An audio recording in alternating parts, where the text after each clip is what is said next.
Mon nom est Eusine et je vous salue depuis la Papouasie-Nouvelle-Guinée. J'ai vécu pendant 35 ans en Australie. Depuis que je suis en Nouvelle-Guinée, j'ai rencontré cet homme merveilleux, Peter. Nous avons 3 enfants et 9 petits-enfants. J'ai été très active dans la vie de l'Église et au bout de 3 ans, j'ai pris conscience que j'avais besoin de plus dans ma vie que ce qui m'attendait.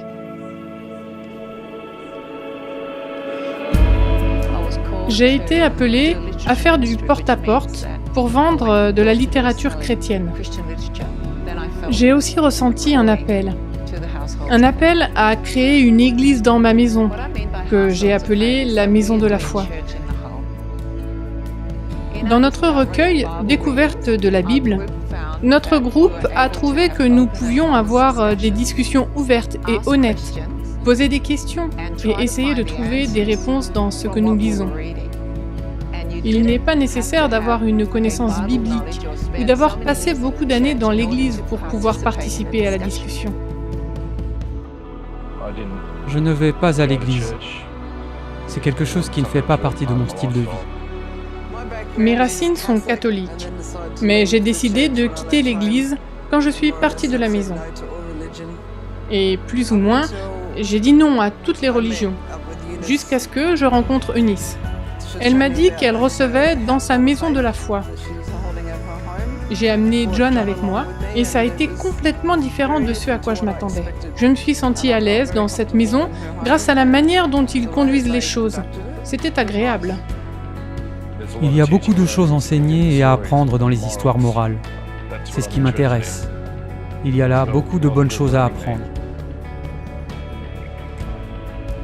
J'ai commencé à m'intéresser à Dieu il y a quelques années.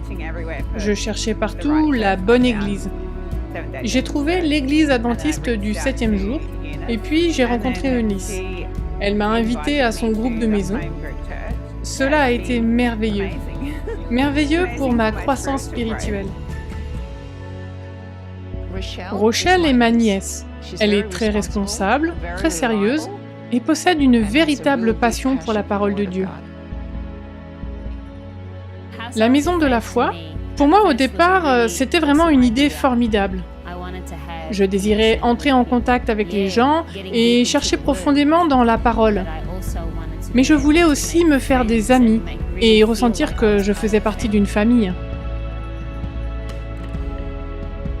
Vivre tout seul est trop dur aujourd'hui. Mais vivre avec un groupe qui vous soutient et prie pour vous, c'est juste merveilleux. Ça vaut la peine pour tout.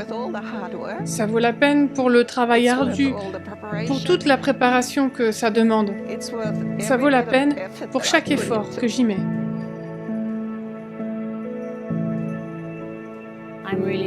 J'attends avec impatience le moment où je pourrai ouvrir ma maison aux autres, car je veux être capable de voir les changements s'opérer.